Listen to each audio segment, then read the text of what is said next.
Mount Fuji, Japan's most iconic mountain. If you're staying in Tokyo and want to visit this breathtaking wonder in just one day, this is the ultimate guide for you. There are several ways to get to Mount Fuji from Tokyo by either train or bus. I'm going to break down the best options depending on your budget and schedule. Wherever you are in Japan, I would generally recommend you to avoid buses if you have the chance to. With Japan's well-organized, clean and easy to understand train system, you might think that buses are the same, but they can actually be a little bit chaotic. Often the bus stops are pretty big and it can get difficult to figure out where exactly your bus is going to arrive. The name of the bus you see on Google Maps might also be different from its actual name, which makes it even more difficult to understand which one it is. So that's why I'm going to introduce the train connections first. The first and probably also the easiest option is to take the JR Limited Express Fuji Excursion via Shinjuku Station. Shinjuku Station is located just a few stops away from Tokyo by train, easily accessible in 15 to 20 minutes. From there, the JR Limited Express Fuji Excursion will take you directly to Kawaguchiko Station in about 1 hour and 45 minutes, close to Mount Fuji. That means you should calculate approximately 2 hours for one way, costing you 4,000 yen. Have you always wanted to go by Shinkansen? This might be the chance for you to do so. Take the Shinkansen from Tokyo to Mishima Station, which is going to take about 40 minutes. And to get to Mount Fuji from there, take a bus to Kawaguchiko Station for around 1 hour and 30 minutes. Yes, I did tell you to mostly avoid buses if you can, but it won't hurt to go by them occasionally. That being said, this route is also going to take you around 2 hours in total. However, this route is on the more costly side, as the Shinkansen ride by itself is going to cost you 4,000 yen, plus the bus fare, which is going to cost you 2,500 yen. So that means this route is going to cost you 6,500 yen in total. If you're on a budget, the highway bus is your best bet.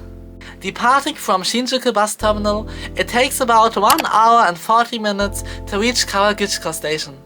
The cheapest route at just 2,000 yen. As you can see, all of these routes are going to take you a total of around 2 hours each.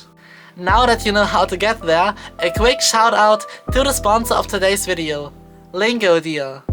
If you're planning a trip to Japan, learning some basic Japanese can seriously make your experience so much smoother.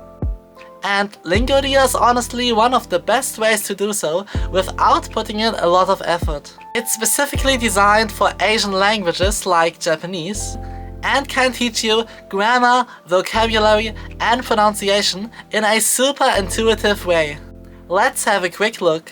You can expect anything from arranging phrases, inserting pieces of a phrase in the correct spot, matching pictures, full-on spelling using individual characters, listening and reading practice, and my favorite, removing incorrect pieces of a phrase.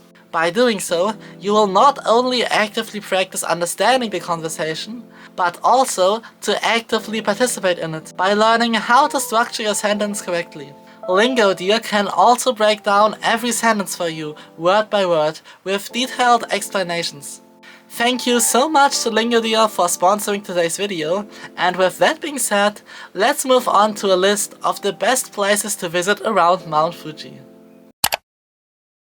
Once you arrive, there are so many amazing places to explore. I'm going to introduce you to some of my personal recommendations. First up is the Chureto Pagoda, which you probably know from this picture.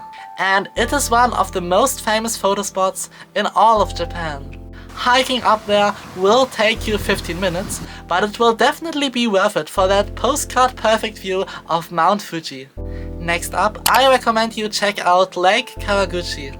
If you've ever dreamed of seeing Mount Fuji reflected in perfect crystal clear water, this is the place. You can even take a boat ride to get closer. But if you want to get even closer, consider stopping by Mount Fuji 5th Station, which is actually the highest point accessible by road. take the bus up there to get breathtaking close-up views, and if you were to hike up Mount Fuji, this is also where your journey could start. Another great place to visit is Oshinohakkai. Oshinohakkai is a beautiful village with crystal clear ponds and traditional houses, which is great if you want to experience rural Japan and grab some local snacks.